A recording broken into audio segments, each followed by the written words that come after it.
All right, guys. This is take two. I don't know how it's going to edit together, but we'll take a look. This is this is brought to you by Face to Face Games, face-to-facegames.com. February 27th in downtown Toronto. If we have any local people tuning in, you want to go check it out. They're running their big store championship. This is kind of a mini convention that we talked about before. It's every store championship that's going to happen at the exact same time. They will be staggered though for reportings and stuff. But mention that you saw this ad on Bad Publicity. They'll hook you up with some special limited edition Bad Publicity tokens, which is really cool. Yeah, hell yeah! Appreciate these guys backing us up, and go check it out. You want to play store championships? This is the place to play them. Yep. There's not that many of them left. No. Win them. So hopefully everybody can hear me now. Sounding good, man. We have some boom boom Barry White. Hopefully our technical issues are behind us. So guys, what's going on? I'm here with Hollis. Hey, what's going on? And Miles. Hello. We are Bad Publicity, guys. If you haven't checked this out yet, rock the Patreon right there. Throw some support our way. We're really stretching the dollar, and if you can, we appreciate it. We would love it. We would love it, guys. It takes a lot of time to the equipment that we use, to record these things. It's not cheap, and we really love talking about the game. And you guys show us so much support every single time we create an episode. You take the time, you download it, you listen in your car, at work, when you should be working, but you're listening to the podcast instead. And we really appreciate the support from you guys. We're asking if you have any dollars at all. You guys want to contribute at all to helping us continue making the podcasts great, always adding improvements. We would love you support us, to continue to support us. So the Patreon link is www.patreon.com/Bad Publicity. Anything you can offer, whether it's a penny or a dollar, we would love it. Thank you guys. And then I can hire a real audio guy, so we don't have these technical issues like we did there today. You go. All right. God. Amateur hour over here. Get some people on the payroll here. So we're smack dab in the middle of store championship season. What are you guys seeing out there? Miles, what's going on where you are? Yeah, so the last store championship I went to was like 80% NBN and noise. Wow. I reckon that's going to change though now that the Wizard, because that was just before the Wizard deck became super popular. So I would say that you avoided it. Well, see, I'm terrified of it though, because I usually play any age because I'm a massive scumbag, and now I don't. But I'm terrified of this Wizard deck because it's going to come in and it's going to blow up all my stuff and it's going to eat all my terrible ice, and then what am I going to do? So I think I'm going to play food coats and just try and win side games for the next little while. And I'm going to play noise because I'm vaguely comfortable with noise. But yeah, it's a very red meta. There's a few really good Shaper players down here. Got a couple of the winning agenda guys like Jesse Marshall, who was the top. He won Australian Nationals a couple of years ago. He's down here. He's a great Shaper player. So that really craps on your parade as NBN as well. So yeah, there's a lot of NBN hate around because it's really good. Yeah. Hollis, what do you got going on? What are you seeing? Similar to what Miles said, I'm seeing a fair amount of red. Oddly enough, in my meta, I'm seeing, I think, more noise than Wizard, but I think because we're in the South and we don't have as large a pool of players, by comparison, it's people are realizing that I think the name is Dumblefork. Yeah. I think people are realizing that Wizard with Ice Destruction, and Wild Cakes and Faust, it is a force. I mean, it's very difficult to beat no matter really what deck you're playing. I've been bringing that to my store champs, and I mean, with a few exceptions, it feels like I'm 60% to win my games. I mean, it feels pretty. In every single game I start up, it feels pretty confident that I'm going to win based on a certain time in the game. And in the times I don't think I'm going to win, it's usually some of the worst hands that I've ever had. So, yeah. It basically is, it's a regular card game. It's variants, and I feel like that deck is really strong. I think Noise is still an amazing deck. I've seen people use spoilers a lot, which is interesting. I don't know if that's a newer thing, but I see a lot of people using spoilers in their Noise deck, and what they're doing is they're throwing out spoilers, and anytime you score as like a fast advance deck, you're just trashing the top 2 cards, and there's, I guess, adding to that advantage or something like that. I don't know. That's a little unique. I see a few Kate, but and maybe a couple Leela, but I mean, I think that's because the Wizard meta has shifted people to play fast advance again. I guess even more so now. So Leela can just completely wreck fast advance decks. So if you anticipate a lot of NEH in your meta, Leela is actually a pretty darn good call, and the matchup versus food codes isn't horrible either. So Leela's really well placed at the moment as a good runner ID. We were touching on some of this before, so it'll be repeat for some of the answers, but now people can hear my questions.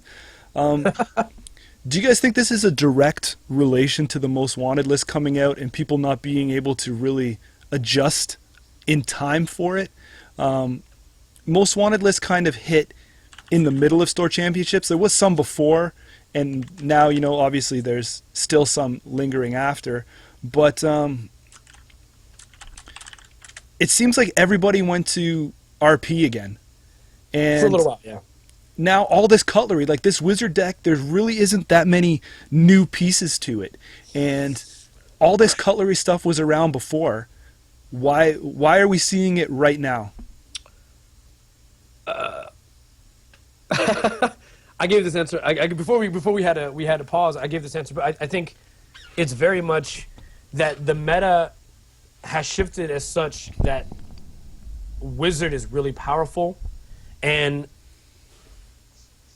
a lot of the ice being used right now is very binary. Like, because of Parasite, what happened was like low strength ice with a lot of subs left the meta. So Koma Inu, Tsurugi, which are very popular ice in Jinteki as an example, were gone. And so now you had ice that was very, I have one sub and I in the run, or I have multiple subs and, you can click through me or something like that. Like with Ichis and Eli's. And Anarch has all these tools now. I think because the most popular decks were using these same cards, Anarchs have all these tools to just wreck that.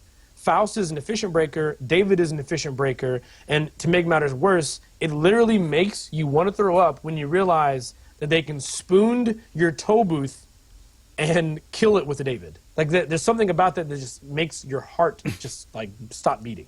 And I think it just took a while for people to kind of explore, hey, this is a viable strategy. Killing ice while good with Parasite is really efficient when you only need 2 breakers in the game, David and Faust, and when your draw engine is my turn begins, draw 2 cards. I mean, with no penalty. That's such a strong ability. So strong. Yeah, I think someone said that Faust is, you don't want to run all the time with Faust because it's going to burn you out. But if you can run with it and you only have to break something once because then it explodes, you're in a much happier position. And like Ice Destruction has always been an insane strategy. It's just maybe because Faust is such an efficient breaker and the Faust Wildside Chronotype package is, really, really good. We know this. So I think it's just this guy, Abram Drops put this all together, and it's turned out to be amazing. Yeah, and like Ben's in the chat here from Peach Hack. If you haven't seen the Peach Hack videos that he's putting out, make sure you go after this. Check those out later tonight. Really great job of what the angle that he's putting up on the Peach Hack now. But he's saying that the newest pack necessary for the Dumb Fork is underway. I mean, so that's that's incredible, right? Like, yeah, the pool of this Wizard deck probably it could have been built for Worlds, right? Like, it could have, yes. I think it was overshadowed, obviously, because at that time, Leela and that DLR. Yeah, the DLR deck and Genetics Pavilion weren't restricted yet or wasn't unique yet. So if we're gonna compare power level, while this Wizard deck is very good, it doesn't, in my opinion, it doesn't beat Siphon you to 0 and then just take 5 of your cards away. That's that is also really, really strong. Granted, things like Crisium can help mitigate this, but if we're going to compare, I mean, if we really wanted to, and God forbid someone that starts, having fun with this, I have a feeling if you really wanted to, you could probably play a wizard deck with Siphon and do this exact same deck. Like, yeah, there's Max that does that now, and Max version is really good. Yeah, I mean, piggybacking off that, to the point, if you're playing red, chances are good your deck includes the following. Take notes. Your deck includes the following: 3x Faust, 2x David, maybe even 3x David. I mean, some people are making that call. 3x Wildside, 2x Adjuster Chronotype. If you have that framework, chances are likely you have a decent breaker suite and an amazing draw suite. You know what, Hollis? I would add in the clone chips in there. I don't think that the most wanted list did enough to put a pinch on the clone chips. I'm still seeing them. They're too good to not use. It's just like Astro within NBN. The extra influence that they're costing is not handicapping it enough to deter people from playing that. Right. I mean, Anarchs is still very well. I mean, they're still in a great position using cards like Clone Chip. It's interesting. Also, I've seen noise decks recently because I think the influence has changed so much that noise decks can really only run one Clone Chip. I am seeing noise players do very interesting things. I'm not saying it's necessarily a great idea or better than the 1x Clone Chip, but I've seen noise players, instead of using that Clone Chip, remove it for like a combination of Hades and Utopia Shard. I've seen them put in a Levy. There's a lot of things that people are doing now instead of running that Clone Chip, just trying to stretch out, the fact that they only get one. They don't get three anymore. Right. Yeah, but that one is still in there. But I do like the creative ways that people are trying to reuse that one card, right? Yeah. So, what about Currents, guys? You seeing Currents played yet? In RP, Cerebral Static is pretty good. Yeah, I'm coming up against a couple of statics. I've seen Employee Strike poked here and there. That's got me a couple times as an IG player. Oh. The last thing I want to see is Employee Strike because it spoils my fun. Oh. That strategy gets nerfed. But hopefully we're on the verge of seeing some diverse currents for the runner side. I think Shaper and Criminal only have one apiece, and all the deadly ones are sitting in Anarch right now. Yeah. There's one coming out. I can't remember what it's called, but it sets the Bad Pub to 1, something like that. Yeah, I think that's the neutral. Is that neutral? Mm-hmm. It's neutral 1 influence. I think I can't remember what it's called. Someone will probably help us out there, but it's that. Yeah, neutral 1 influence. It is called. We're all searching for it. I don't know. Is someone in chat aware of it? I don't know the name of it. Yeah. I don't know how powerful that's gonna. I think there's gonna be certain decks that take advantage of it, but I don't know if we're gonna see that many people reach for it because obviously you're gonna put that in and you're gonna obviously want the blackmails, but. Yeah, well, there's this deck that I saw recently, and it's called White Girl Blackmail, and it's a Haley Blackmail. Yeah, and it's like a Haley Blackmail deck. It actually looks pretty good. Very cool. Yeah, it's got active support. So what you do, right, you do Da Vinci to pull out activist support at the end of the corp turn to give him a bad pub, and then you pawn it with Aesops before you get a tag. And then you have a bad pub, and then you just go and, do stuff. Did you got that posted? Is that posted somewhere? Yeah, it's on Netrunner DB. Okay, after we're over, you send me the link, and we'll put it in the description. Yeah, it looks really cool. just on name alone.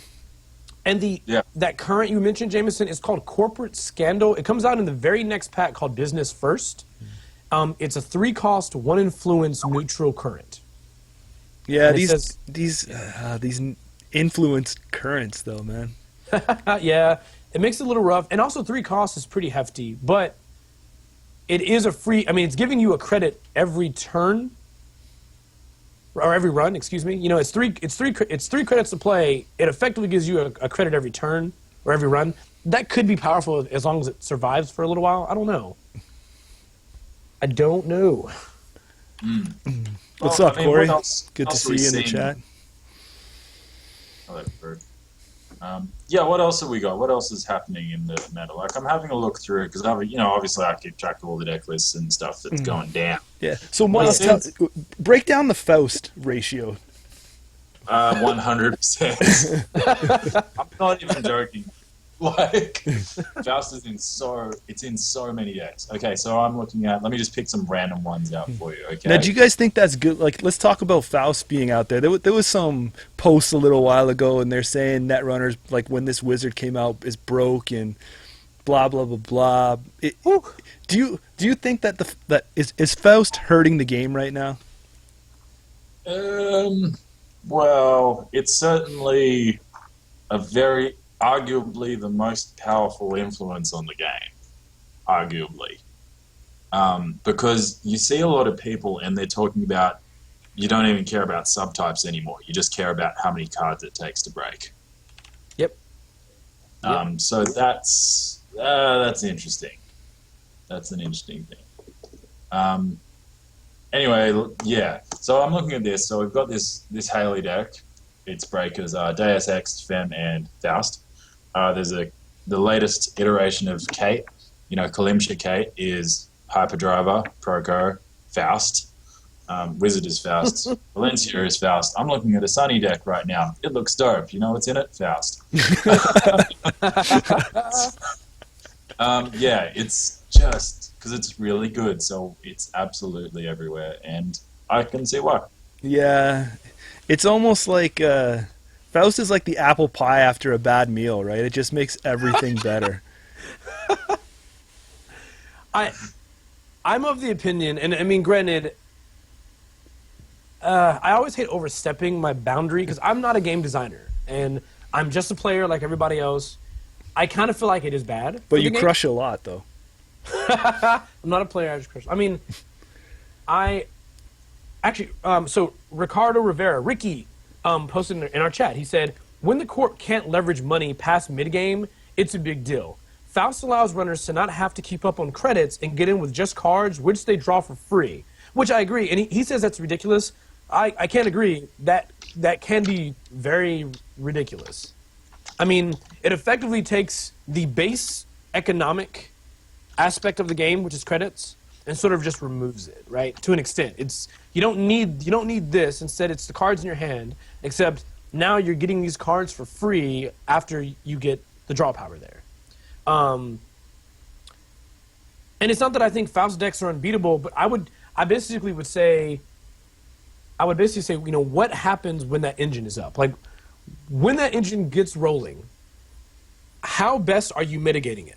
And if the only way you're mitigating it, for the most part, is caprice, and I need to win side games, that's pretty rough, right? Because you've got nothing else to check it. Nothing else really checks that power. You can swordsman it, but if we're being totally honest, all that's going to happen is that they're either going to mimic it, they're going to use mimic on it, or they're going to parasite it. So, I don't know. I mean, I personally feel like, just like Ricky has said in the chat, maybe you want to target the resources. That's a really good call. I know that Beeblum has a Glacier deck that utilizes Elizabeth Mills and interns, and he's easily able to trash that wild side very easily. Well, not easily, but... But you know what, though? As a counter to that, it does slow you down. Right. But I played with... I played against that Beeblum deck. I played the Wizard deck. They broke up my combo every single time I put it down, but it didn't slow me down enough, right? Because I just had to get more aggressive with which card in my hand I was trashing to power the Faust through. Yeah, I mean, so much. I mean, we actually discussed, my local meta discussed, the Glacier list at length, and we said, hey, wow, Elizabeth Mills is it's a totally reasonable card, in the current meta for sure. Like, even with Elizabeth Mills able to trash that wild side, all that really changes now is that when you start running with that Faust deck, assuming when they get E-Mills, you're probably just going to prioritize what you trash. Mm-hmm. If you know they're Wayland, I guarantee the second copy of Wildside is probably going to remain in your hand for the E-Mills that gets played. And then once it happens, you're going to go, all right, well, you did that. I'm going to install the next one, and hopefully you don't have, a way to recur it. And that just is the play. That's just the kind of plays that you kind of have to make now, right? Yeah. Ben's got the numbers in the chat here, and he said Faust is in 63% of all recorded tournament decks since Calgoda's release. It's strong. It breaks any subtype. It breaks like you literally just play it and you're good. Like you're fine. Yeah. You can I mean at worst you face check and don't lose anything. And at best you have the most efficient icebreaker in the game. Yeah, and it's just your backup. Even if it's your backup breaker, you just smack it in shaper and you've got your ladies and your size or whatever, and you just go, yeah, cool, I'll just have Faust to deal with stuff. We've got a good point coming up in the chat, which is damage matters more, and I think that's a good point that I wanted to talk about. Because PE and that IG spiky deck is looking way better as a meta call right now. And we're also seeing snares going back into RP and into MedTech, weirdly, which is a strong deck that's underrated, in my opinion. Yeah, so this is something, because Corey that mentioned the damage comment there in the chat, him and I have been working for a long time on an IG build, and we've been doing extremely well with it. He top 4'd for his store championship, and I was able to get top 8 with IG. I only lost twice, and it was by somebody that just kind of went balls up each time and did a medium dig on Jinteki and just avoided all the snares, all the traps, and was able to pull the points needed. So I'm really surprised. I saw a few people have gone back to Jinteki in the store championship that I played in, because I think they're kind of, they're assuming people are going to get in anyway with Faust, whether you're going to pay for your breakers or you're going to use cards as currency. I think we really need to see that trap heavy meta come back. Yeah, well, Snare in particular, like I got blown out by Snare the other day playing my mate because I went in for my sweet medium dig last click, bang, Snare, tag, wipe out resources because I just didn't see it coming. It was a Glacier deck. It was like, oh, okay. Yeah. So it's pretty, not self-destruct, okay. Yeah, it's pretty solid right now. And the PE thing, the other side of the PE is they have iPad worse and they're still getting 2 cards every turn. So you still have to win in that window. But no, I don't know. Yeah, you know what? I think Jinteki has been the sleeper for too long now, and I think people got to get some practice back in with it because there's some people making classic mistakes running against Jinteki these days. I had a couple people, run last click and hit that snare. PE can creep up on anybody. It's really crazy the tools that they have out there available to them. I think that's the best way to handle things right now. There you go. And I'll be a little bit of devil. I'll play a little bit on the devil's advocate, or being as the devil's advocate here. I feel like another big issue with even just throwing in damage is that, like, in general, the runners now have such great mitigation. Like the runners that are being played the most often right now have such great mitigation versus this kind of damage. Like the granted, you can really get hodes in cases where someone's playing a card you would never expect. Like I would never expect a self-destruct. Corey, good job. Like basically, if you have a self-destruct in a server, I'm probably getting hit by it. I would not predict that. But even like Snare, if Snare becomes more prominent, I see people, their play will shift. I mean, already you have people that may not run, that may just have the mantra, I just never run last click, and things like that. But if people start getting really careful and they decide, all right, I'm never going to run less clicks, so if I hit a snare, I can always at least remove the tag and save my resources, it's still in a faction that runs I've had worse. So they're protected versus any damage that would kill them, and they're running the same old thing if you hit the levy, and then, of course, they just run levy.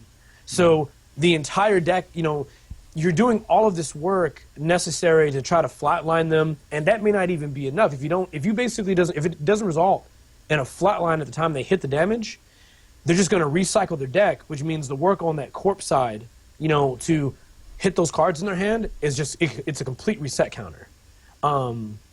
Which is how I've been personally able to beat IG, is I kind of have to just hedge a bet and go, all right, run turn one. Do I hit something? No? Well, chill for a sec.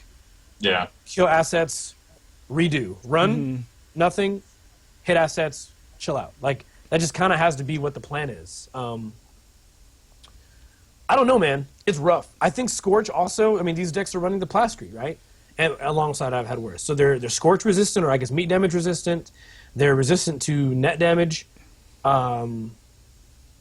It's hard times. Like, it is definitely hard times as Corp right now. Or as Runner. S Corp, sorry. Yeah, Scorch is just, I don't like Scorch right now. No, neither do I. Though, you know, Hollis, on your point, that's half the reason I love when I'm playing Jinteki. I love burning those I've had worses early.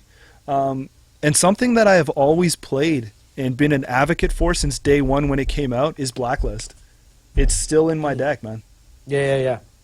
There's so much recursion going on, and if you can lock that down, it's there you go. Blacklist is a fantastic card in IG2. Maui Chris says it does work. Yeah. Like, Now, I mean, where do you stick it? Where do you put it?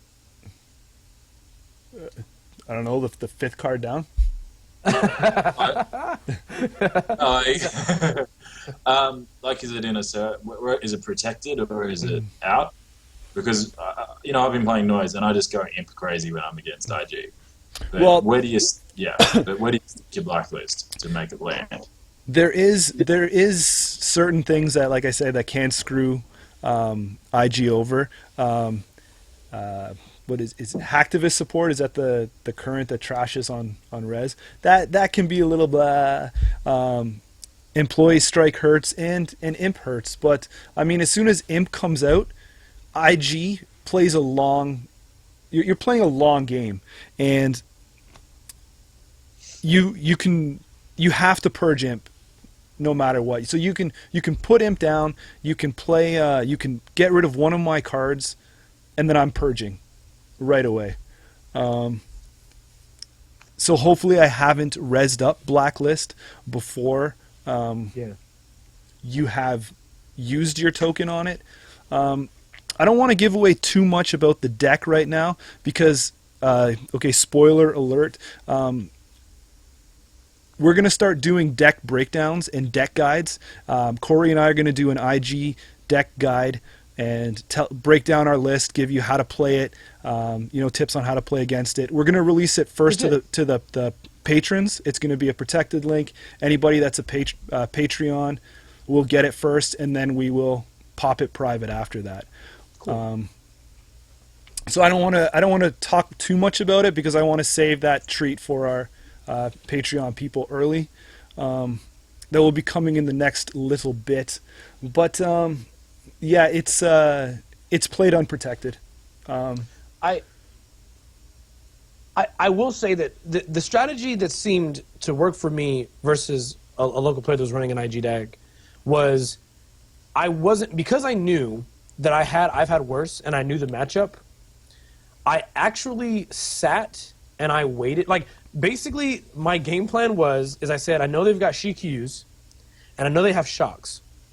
So for them, I know my opponent, his plan was, I'll just spend 1 credit in Shikyu and just, nick him, and he'll never take the -1.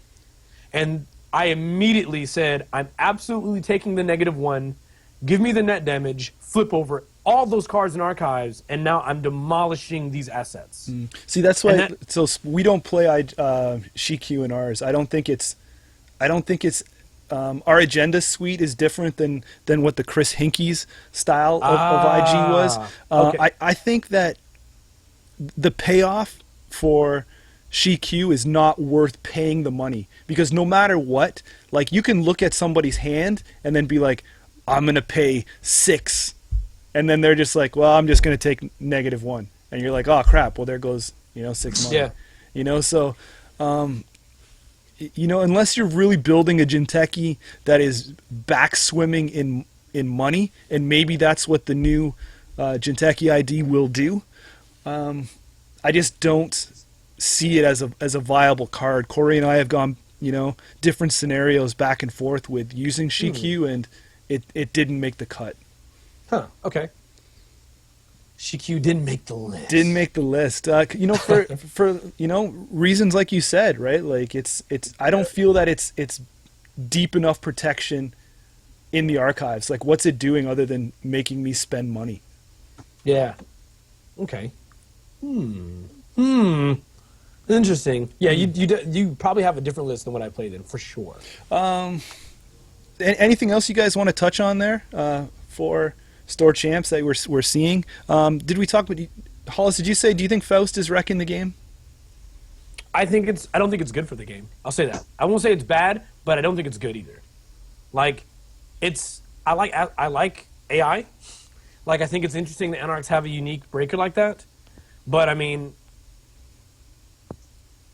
it is forcing. You're always going to have a dominant deck. You know what I mean? I guess that's not why I would complain about it. Because you're always going to have a deck that's going to be the emerging best archetype. You can't not have that in a card game. But I think that its power level is definitely higher than the majority of runner cards. Like, it and Adjust a Chronotype. Those are like the most powerful cards right now. Like, the fact that I can draw 2 cards, start on my turn, I lose no click, that's so, oh my god. That's so powerful. Sorry. I don't even know what to say. Like, no, I think I'm in the same, well, I don't really have that much of a problem with it, just because of the land that we live in. This is, if this was Magic the Gathering and that was like a $800 card, then I would say, okay, it's a problem. But everyone has the same cards available to them. It's the living card game model. I think it just pushes us to try and okay, like Ricky said, we're not taxing out money anymore. We also have to tax out cards, but now we have to think how to do that better, right? right. And I think more people need to start looking at, Blacklist and things like that. They're going to stop the recursion once people are dropping things down. Yeah. Or coming up with just, weirder ways, right? I think every Jinteki I saw was running at least a swordsman now. I think everyone's running swordsman full stop. Yeah. Well, maybe not HP, but I think a lot of decks are splashing one swordsman now. Yeah. Do you think that we need more AI protection then on the ice? Like HB has it, Jinteki has it. NBN, kind of. Should every faction, like, should Wayland have something that protects itself from AI? See, well, I don't know.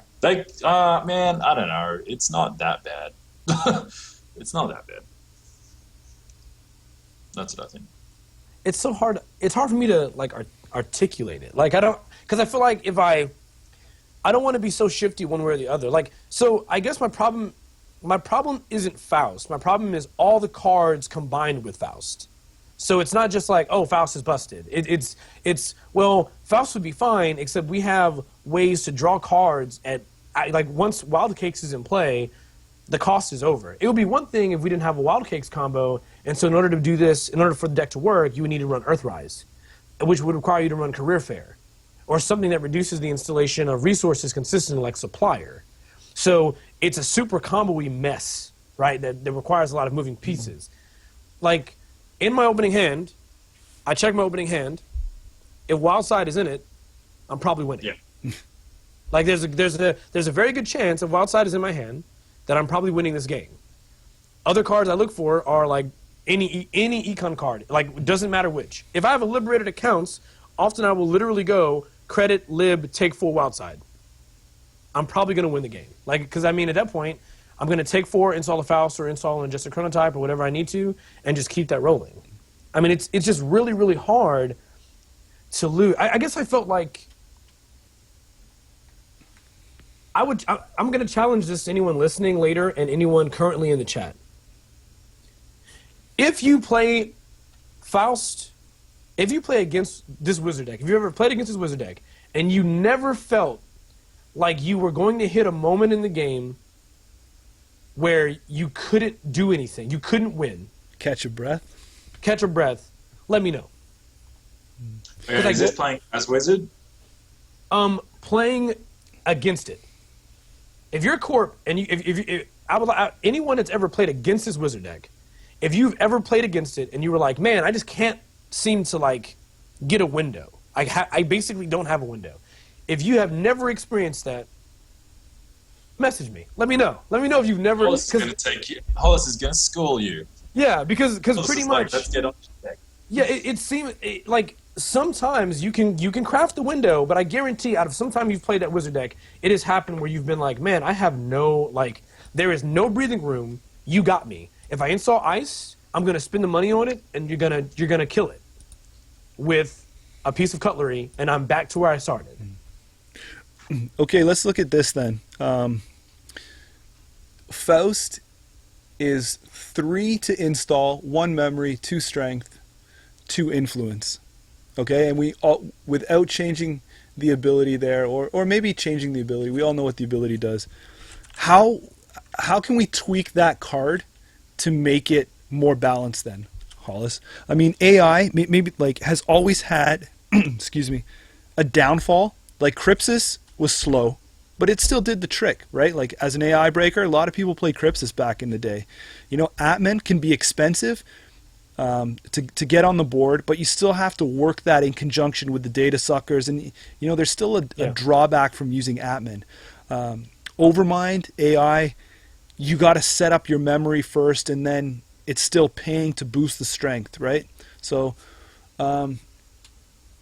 where's the downside to Faust?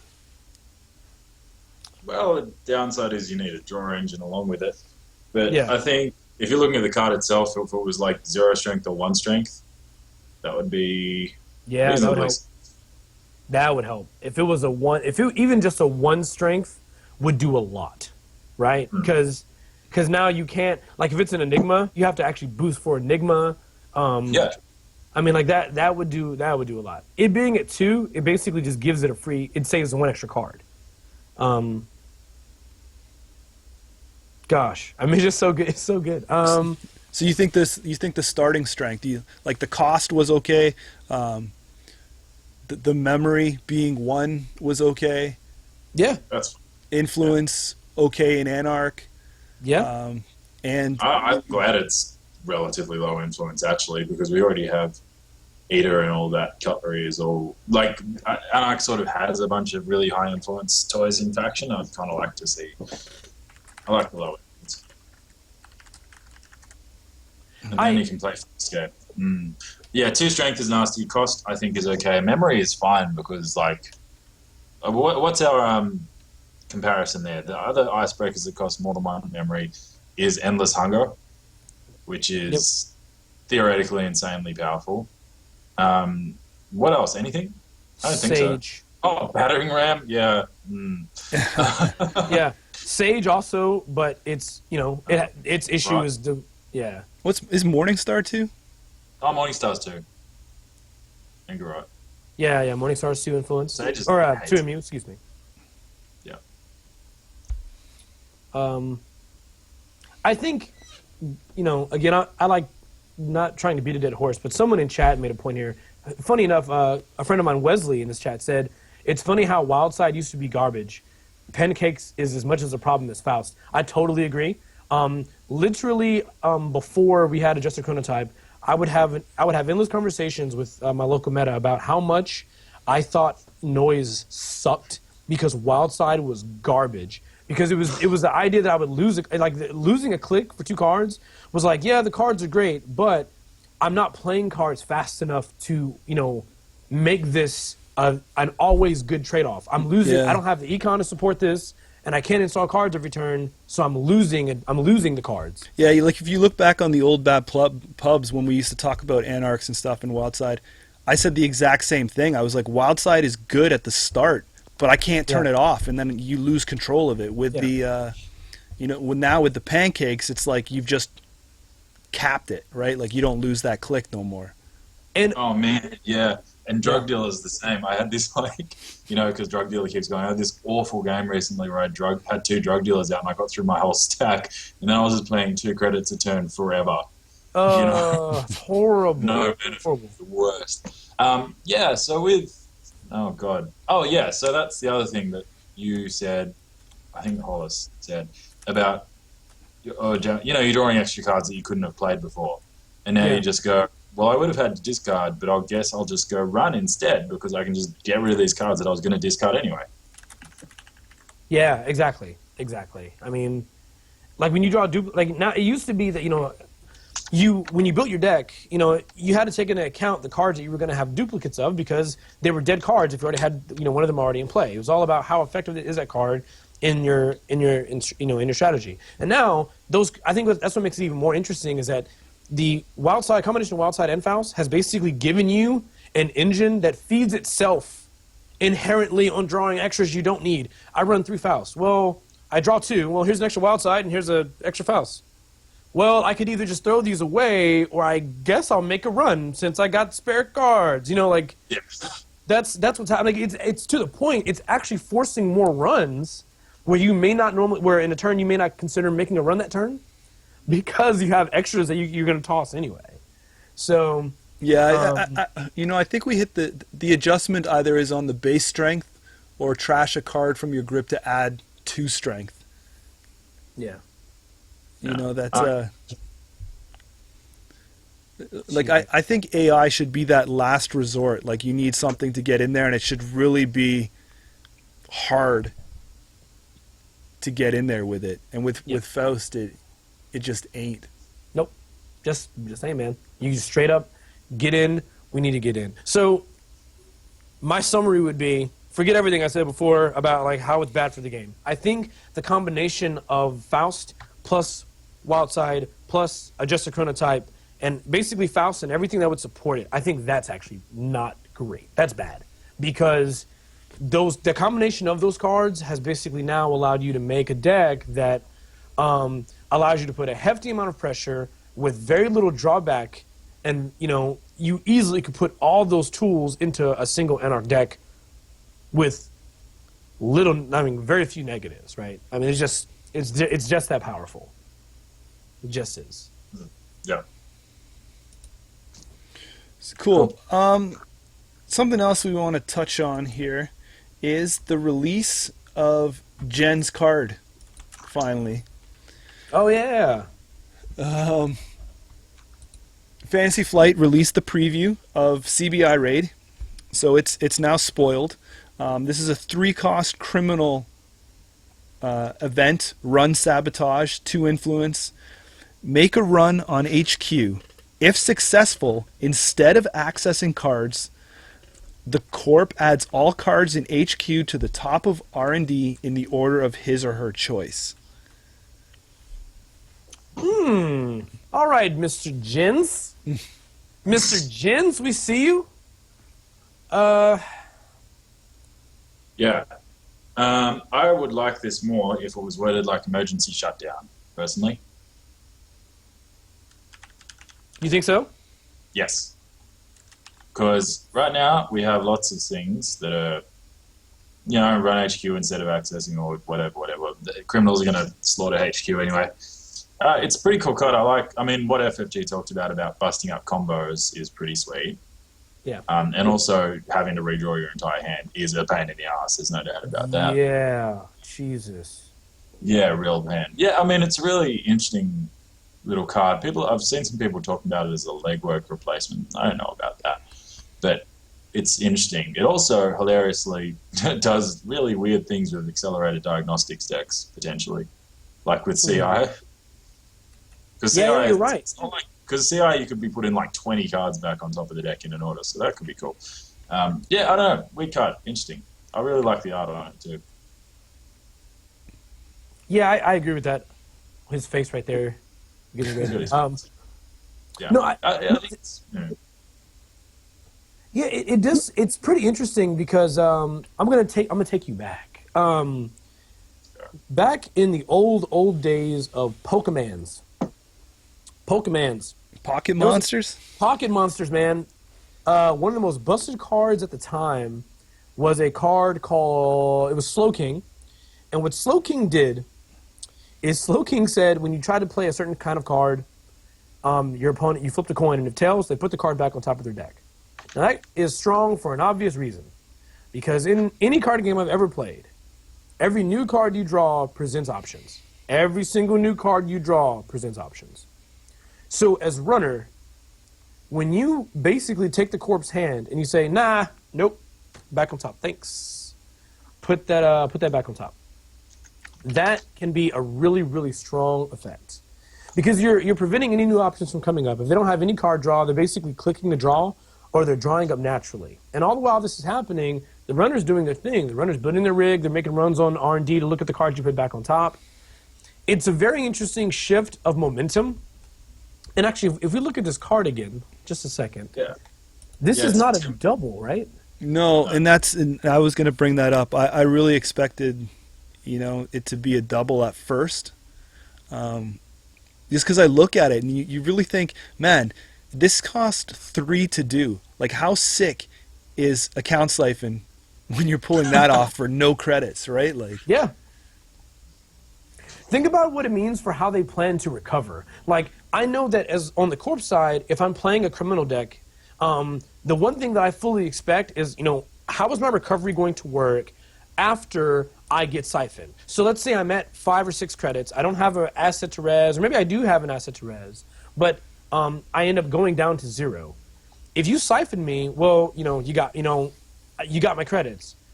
If I'm at low credits and you pull something like this off, my whole hand goes back. Any plan I had to recover, I now have to choose between the credit gain from getting siphoned or whatever, or what have you, or I have to decide if I'm actually going to end up drawing these cards back in my hand.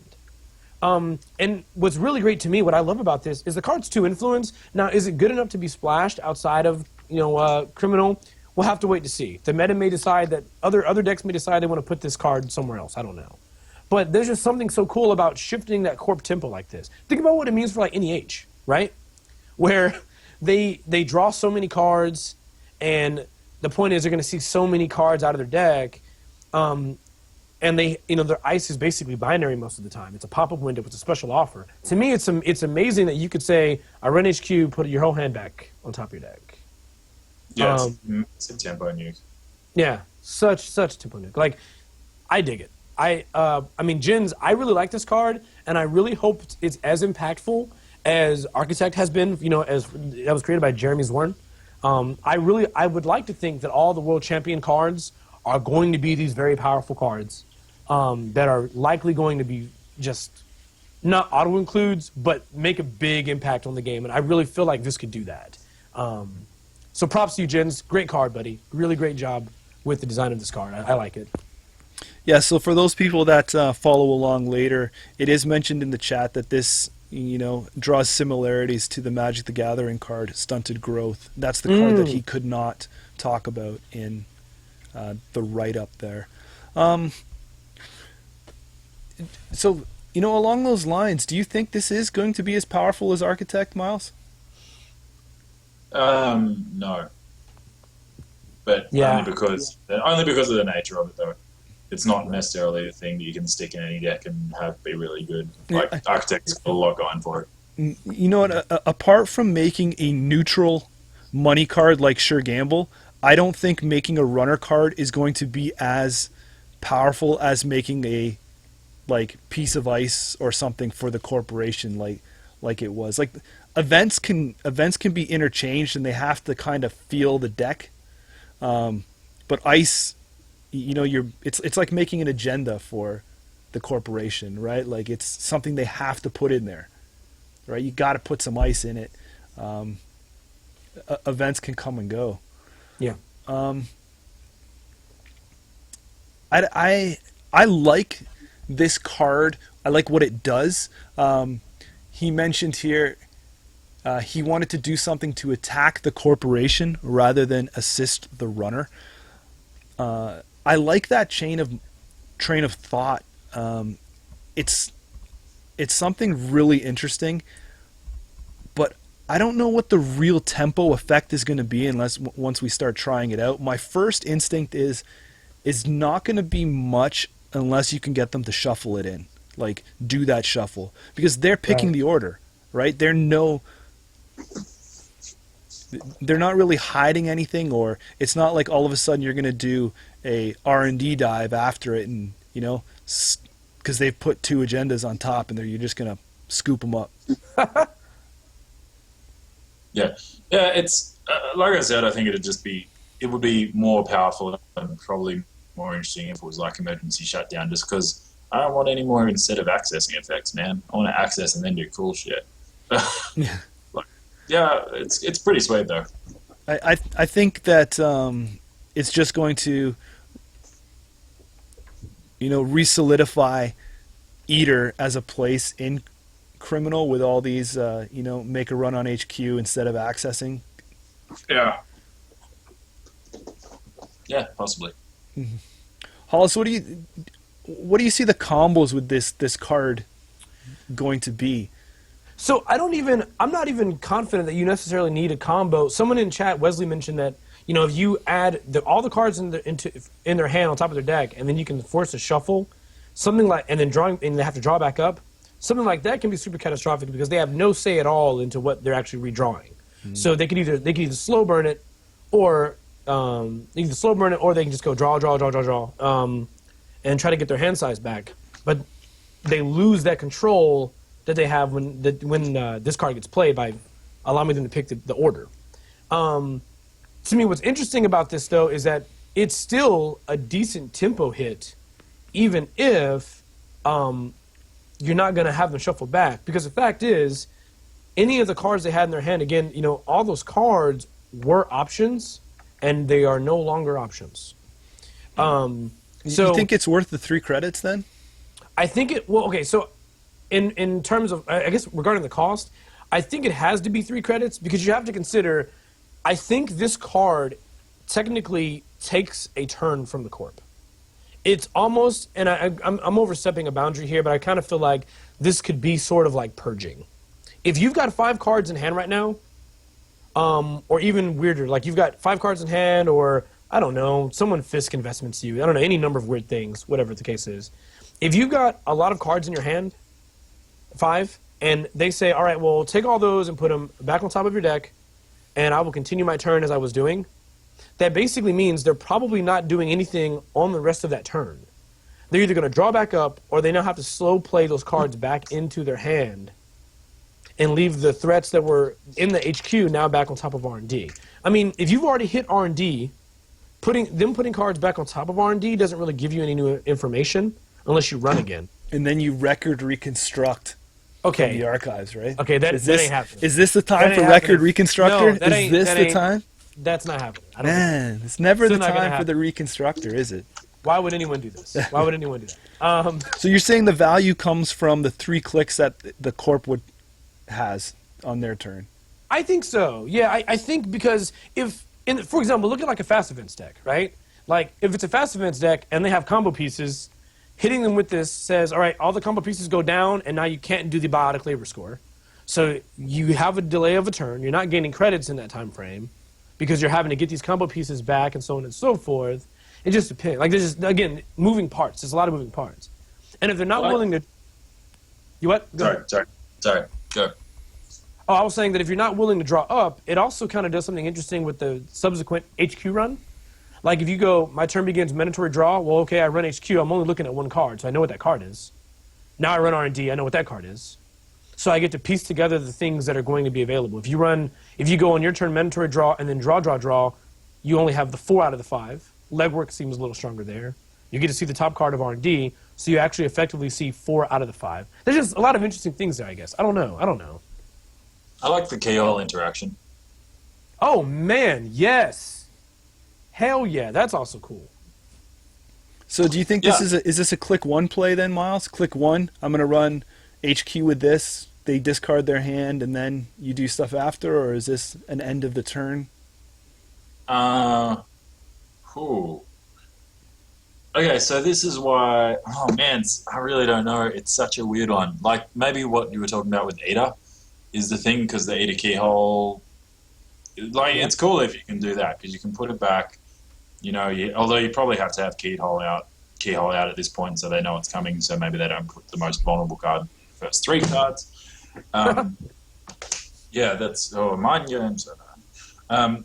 Yeah, I reckon it's really situational when you want to do this, and especially if you want to force a shuffle. So, if they last turn played Jackson, draw two, discard a bunch. Right now their hand's amazing, right?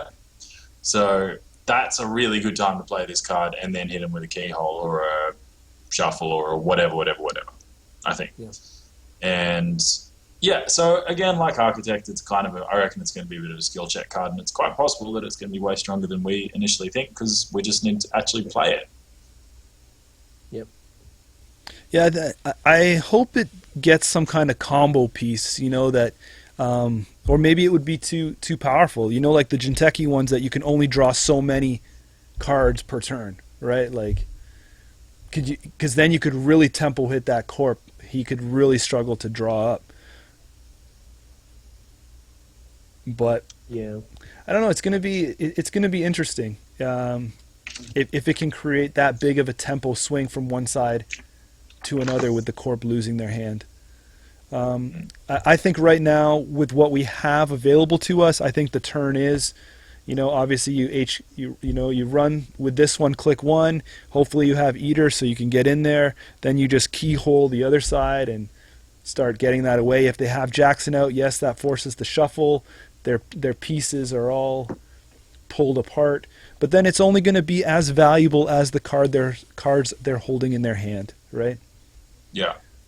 And again, that's a skill check because it's always possible that you inadvertently give them a sweet mulligan, you know? Like, I think it is going to be a skill tester card. Yeah, I'm going to, turn one, pull this on someone that's already agenda flooded, and then they're like, oh, thank God. Yeah. Start a keyhole, yeah. I don't know. And then obviously, like a couple people have mentioned in chat, the mother play is going to be doing this in cerebral imaging kind of game. Oh my God. Good luck. You just reset it. I'm not sure that was the major intent. I don't think CI was that big of a threat that the Gens was like, I'm going to shut this party down. It's funny though, isn't it? Let me tell you something. If I play CI and you hit me with this, I'm just pissed off. Because at that point, I had to have, 15 cards? My combo's almost ready. Like, Yeah, I'm and then so if the mad. accelerated diagnostics is card one, then you go bam, you just set it all up from 10 and you win. Yeah, and the more I think about it, I think you're going to have to. I think late game, this is going to be good. Where the corp is sitting on that last points to score. Yeah, sure. Right? Like, how many times have you played against an NBN where they're at 6 and then you're just like, oh my God, is he holding the fast track? Yeah. Right? So, I mean, if you can play this and then account siphon and, later in the game, get those kind of real punishment cards to just square the corporation right down so you are tapping them. So not only do they have to money up, but they're going to have to card up at the same time. And the real damage, I think this was mentioned in chat by Ben, this can happen at any time. This is not like a priority event, play on the first click, play on the last click. It's not a double. You could play a turn one if you really wanted to, but I think late in the game when the corp is more set up and board control is set, you just turn the tables on them at that point. You know what this is also like, that's reminded me, Jamison, is the, what's called the Black File. That criminal card that's coming out where it's like the corp can't win the game except by flatlining you, and then there's basically like a 3-10 countdown. Yeah. So Oh, yeah. Yeah. So what? Maybe this is in a similar vein to that, right? So a lot of the criminal thing is sometimes you get to match point really early on, and then you're not ever able to kind of get that last bit happening. So maybe it's the same kind of thing. You play this and you play the other thing, and you just try and delay the corp until you can just smash out that last 2 points or whatever. I dig that.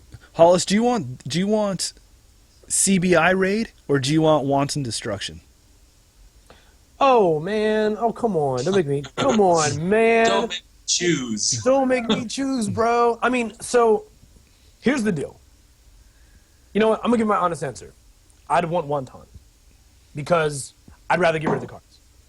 But it's also about what comes with that, right? So because they're at different power levels because the way you use them is very different. Wonton requires me to lose my whole turn. I lose my whole turn, and I get rid of cards. Effectively, it's what's going to happen.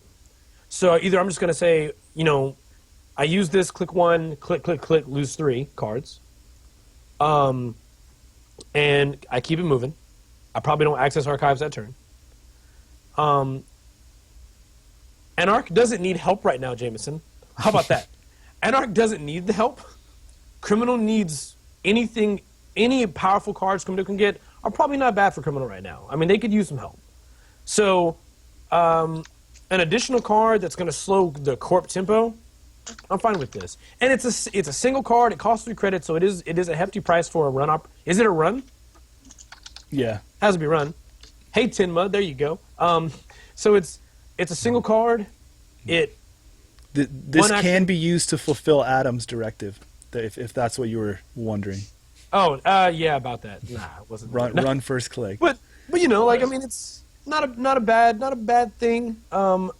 I think the card could be way worse. I think at worst this card definitely does hurt that tempo. And I think one of the best case uses that you guys just mentioned, were they're at game point. Do they have it? Do they? Yeah. They get to choose the order, but the question is, you read that board state. Do they have the state where they can score the agenda from just top decking it? Do they need it? Do they need to get a fast track? If those aren't the conditions that are met, they actually need a series of cards, a biotic labor plus another card. This directly removes that, removes it out of the way. Miles, you got anything different there on the Wonton versus this CBI Raid discussion there? Is legwork an option? Yeah, that's the next one. Do you want CB? Okay, here's to you. Are you going to CBI Raid or are you going to legwork? I'm gonna legwork, man. It's so good. You're probably right. Rapid fire back to Hollis. Hollis, do you only CBI Raid if they have the full hand of 5 cards? Is that the only time it's worth it, or more? Man, Jameson, hard-hitting questions. Yes, damn. Good question. I think you only do it if they have. Oh my God. It doesn't seem worth it if they have less than 4, at all. Whereas Wonton seems fine if they have less than 4. Yeah. Right. So. Yeah, I don't see you. I don't think you do this if they have less than 4. I don't think so. Unless, like I said, that scenario was perfect, and you think they got the winning agenda right there, and they're gonna score it immediately. That is. That's the only thing. Buys you that extra turn. I think so. And I mean, something. I think sometimes that is good enough, especially considering that it's a single action, and you get the rest of your turn plus the following turn. That can be enough sometimes. I mean, you just have to see. Miles, you in the same boat? What's your CBI numbers? 5? Yeah, 5 for CBI, or 6 with Lila bounces, as Corey has pointed out. Oh, that'd be good. Woo! Gets better. Actually, Lila is interesting with the hand manipulation. Like Lila and Fisk and stuff, there's that little hand manipulation. The Fisk investment seminar? Are you going to make them draw up 3 and then do this? No, that's super bad. Super bad. God. Yeah, because you're basically just precogging 8 cards, right? Exactly. Yeah, that's no good. Yeah, I don't know. Cool. Hit 5, hit 6, hit for 17, if it's CI. Yeah, I think there's going to be some synergy here with Leela. I'm interested to see what people think of this and what other support comes our way through it. Maybe it's a standalone, but discarding the whole hand is an interesting factor. I almost wish that it was that the corp didn't know, but I don't know if that would have been too powerful. That'd be be too weird. I don't know about that. You have to shuffle your hand and put it on top of your deck. Yeah, maybe that'd be. I don't know. I don't know. I'm willing to bet they probably tried some iteration of this card where that maybe was the case, and I'm willing to bet it was way too powerful. Because at that point now, if you don't know the order, I don't think you can really do anything else but like, all right, I draw one. Well, shit, it's the agenda. Well, draw. I mean, like, I don't think you really can do anything else but that, right? Like, you kind of have. That's pretty much what you'll end up doing. Yeah, or they run R&D and they're like, "Do you res?" And you're like, "I don't know." yeah. I don't. What do you do? But Lucas has always said that the designer cards, they err on the side of overpower. They'd rather these be overpowered because they're World Championship cards. Do you feel this card is overpowered? Nah. I think it feels more of like a sleeper. I'm hoping it's a sleeper. I'm hoping it's a card that like I definitely value now, and then it comes out and I'm like, yeah, whatever. And then someone wrecks me because they use it. And I'll go on tilt for the rest of the tournament or something. It's just that shit, right? Like someone drops, I'm a CBI shit. There goes my hand. Like, really? Seriously? Okay. Well, all right. I don't know. Yeah. What am I gonna do? CBI then Faust. It's the mind games, man. Because then you have to imagine you're Gentech. You got to play that game with the runner now. It's like, okay, snare, fetal, future. Like, what do I? Oh man, let me figure it out. Like, I mean, it's the mind games. Are you gonna run? Are you gonna run R&D? I dare you to run R&D right now. Kentucky mind games. Yeah, Mike. I.e., rolling a dice and hoping you win. Yeah, flip a coin for 20 minutes. Yeah. Yeah. Gosh. You're right. Oh, you guys. Sorry. I've got some other like random shit to talk about. Yeah, go ahead, man. Yeah. So, have we played Haley at all recently? I have played a couple of Haleys. Because there's this thing, right? There's rumors of a deck that's got 3 fan site and artist colony and stuff, and it's apparently dope. And I've tried it out a couple of times, and it seems okay, except I don't know if I've been playing against the best stuff.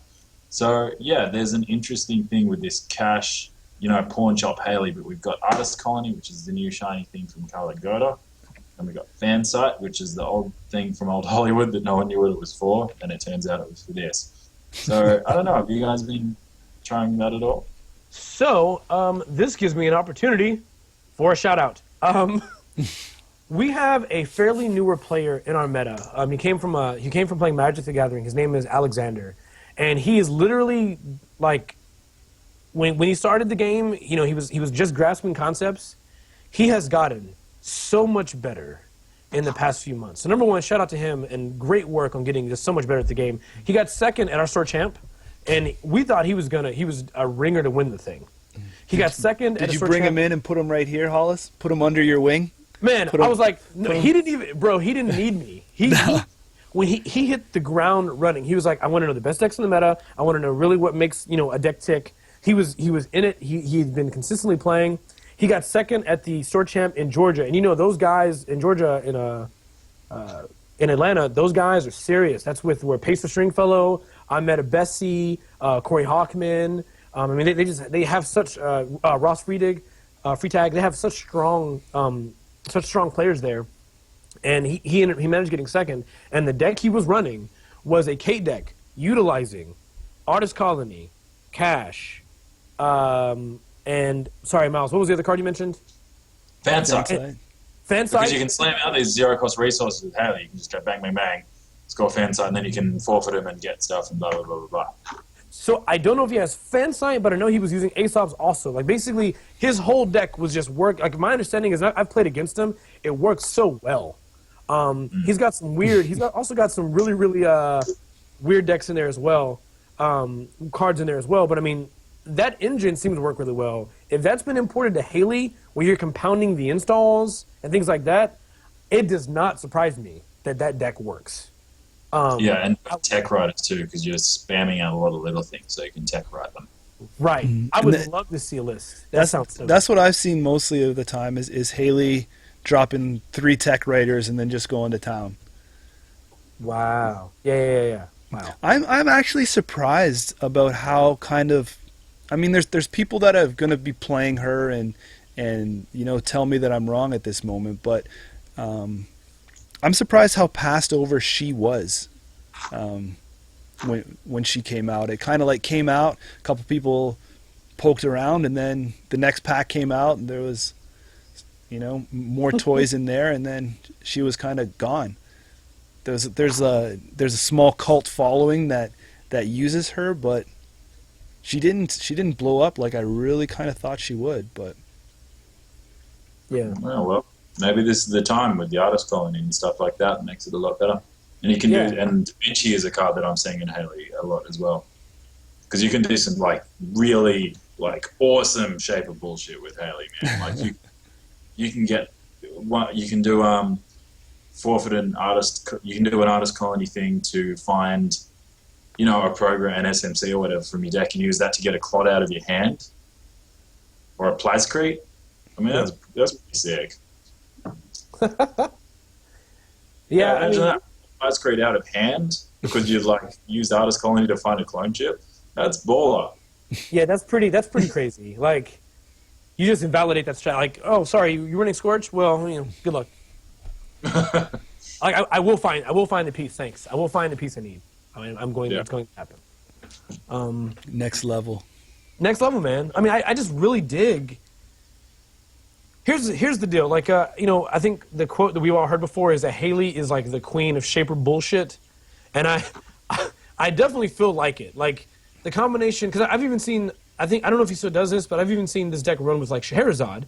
So they're taking cash, they're putting the cash on Scheherazade, they're gaining the credit from that. They're selling the cash with Aesop's. I mean, I really like this. I really like this deck. And I think it's undervalued. I think it's very good.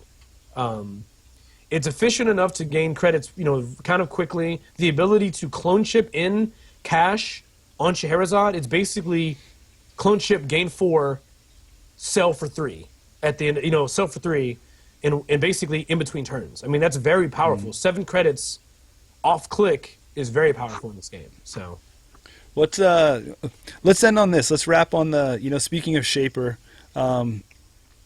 What's the impact of Jess has made for your store championships? ooh, Not. I haven't seen it yet. I only know one person running her. Maya, I've seen a bit, but I haven't seen Jasmine yet. Hollis?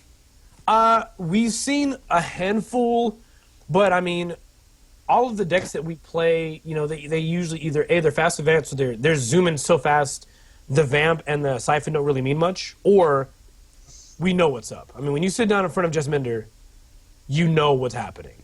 It's basic.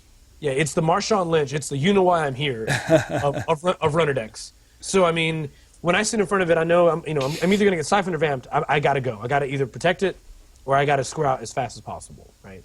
So, I think that's part of the reason why. I think I did see some people that actually. I think I did see a winner with Jess Minder. I mean, anytime you're running vamp and a siphon, you probably stand a pretty decent chance if your meta is very like fast advance dependent, and you utilize those cards effectively. I mean, you can do some work. Cool. You guys got any other hot tips before we sign off here? I typed it in the chat, but I want to get it on record. Also, shout out to Ben, the leader, the Renaissance man that is P-Chack, and he also won a Sword Champ in Atlanta. Congrats, Ben. That's a hellacious meta. You did it. You made it. We're proud of you. Yeah, man. I don't know. I think that the meta is in a unique place. If you're going to make a Corp deck right now, guys, you need to be thinking about that matchup versus any Anarch deck at all. If you're playing a runner right now, we need to be definitely more concerned about fast advance than I think a lot of other strategies. That is basically my 2 cents towards, I guess, the existing meta. Miles, what do you got on your closing thoughts here for anybody still running in a store championship? Oh, yeah. Play the decks that are good, that have Faust in them, Check. and Faust and draw engines win games. So try, if you aren't winning games as runner, try putting Faust and a draw engine in your deck, and then report back. Yeah. I want to know. I want to know if you got better. The moral of the story today, kids, is Most definitely.